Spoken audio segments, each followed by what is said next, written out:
Today I'm going to be sharing effective skincare tips and hacks for managing irritated skin and hormonal acne that got my skin from looking like this to looking like this in a week.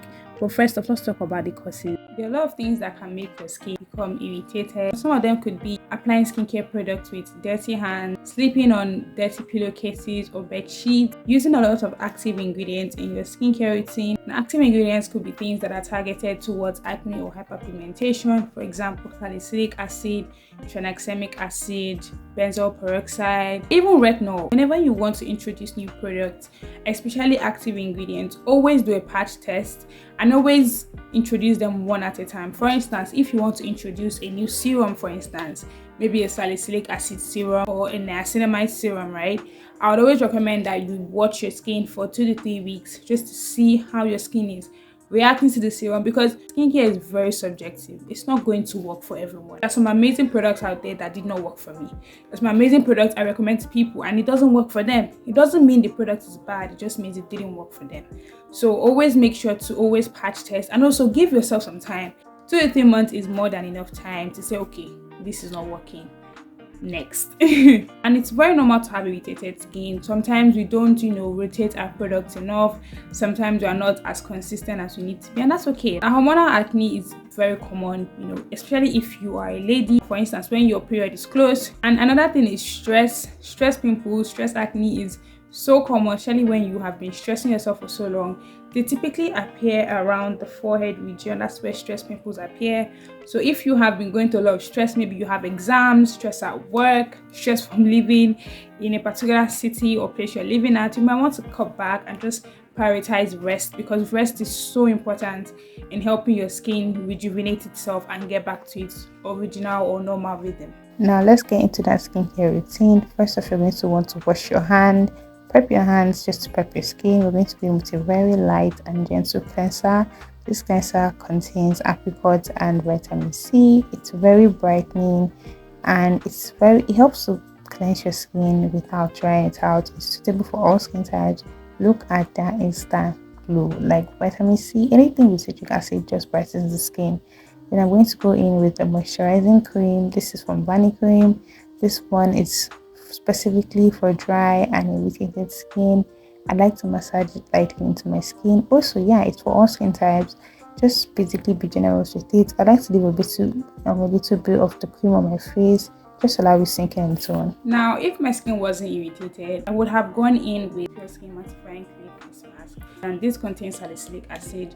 So salicylic acid and irritated skin don't go together. You would want to swap your salicylic acid face mask or face scrub for a treatment or a gel that contains the same thing, because face mask and face gels are like all over the face. A treatment is just on the place that you have the blemishes or the reactions. Salicylic acid is actually amazing at treating pimples, acne, blemishes. Is amazing. Another substitute for salicylic acid is tea tree. It's amazing for acne, it's amazing for pimples. And the good thing about tea tree and salicylic acid is that they help to actually brighten the skin. I currently have my eyes on a tea tree and lime toner that I'm going to add to my routine because it's amazing for acne. But right now my routine is focused more on hydration and just cleansing. So yeah, I'm gonna get the toner next month. God's grace. So when I get it, you're gonna get another updated skincare routine video, hopefully. The thing about spot treatment is that you don't have to use it once and move on. You are meant to actually reapply it as often as you can as your day goes on. This particular spot treatment contains salicylic acid. Honestly, if you're watching by this time, you should know that salicylic acid is like my favorite acid for treating acne. I just like to apply it generously. And yeah, that is the routine. We just got light. I can't begin to tell you how happy I am. Skincare is amazing, skincare is wonderful, but there's one thing that the skincare industry doesn't always talk about, and that's how your lifestyle and your self-care habits play a very huge role in skincare. If you don't get that part right, no amount of skincare products will get you right, except of course you're one of those few people who are blessed with amazing skin, which is not a lot of people if you're being honest. The first thing to watch out for when you start noticing that you're breaking out, have a lot more irritated skin, is to check for your sugar and your dairy intake. Sugar is a big deal for me. I'm a sweet tooth. I take a lot of sugar, and I feel a lot of people are like that too. I don't really have a problem with dairy because I don't like milk, although I take ice cream and yogurt, but it's not like I take them every day or every week. You might need to take a step back and reduce or control your intake of those things when you notice that your skin is already acting up. Sugar and dairy are inflammatory products. They cause a lot of inflammation in the body, which in turn leads to acne, which in turn leads to hyperpigmentation.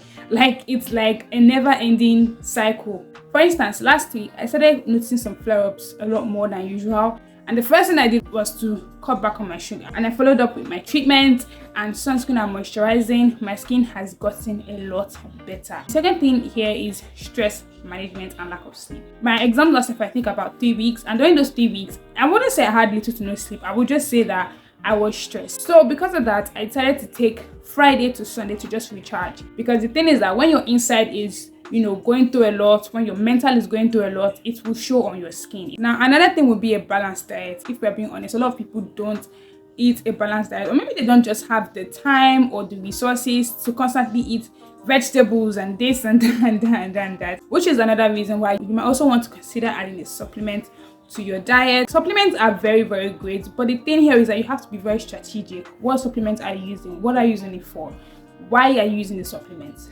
What are the ingredients in these supplements? I wouldn't necessarily recommend you to get supplements for skin, hair, nails, body. I don't think that's necessary. Now, one thing you should always look for whenever you are trying to buy supplements is something that has an antioxidant.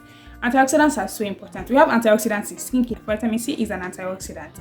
Something that fights off free radicals, something that repairs the body from the inside, something that basically repairs and regenerates, right? In supplements, you might also say, okay, vitamin C is a good option. Yes and no. The same way in skincare, vitamin C is not a strong active ingredient. It's the same way in supplements. Vitamin C is not necessarily the strongest. It's a good option, but there are also other stronger options. And one of the options that I've also been studying and looking at is astaxanthin.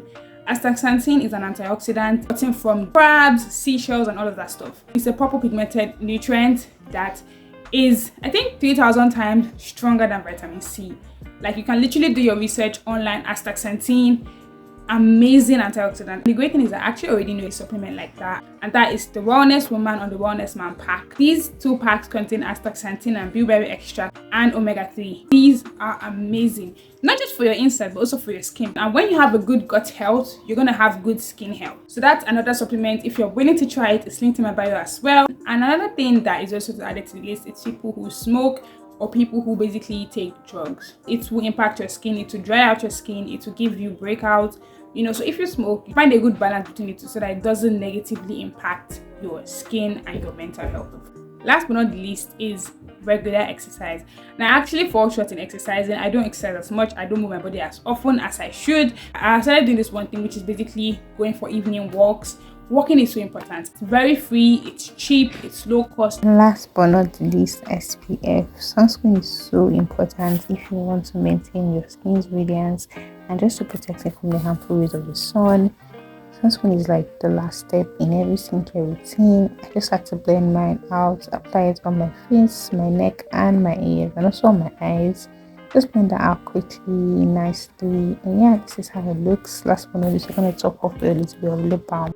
So yeah, those are all the tips I have for irritated skin or hormonal acne. Reduce the actives in your routine. Always apply sunscreen. Check your lifestyle and your self-care habits. If your hormonal acne or your irritated skin still persists after doing these things, you might want to consult a dermatologist. Please feel free to drop any tips or recommendations of products that you've tried in the past that have helped you when you had irritated skin or when you have hormonal acne. Have you used any of these products that you saw in this video? If you have, let me know your experience down below as well. Make sure to subscribe for more skincare content like this. Like this video and share to anyone who needs help or tips on how to manage their skin in this type of phase better.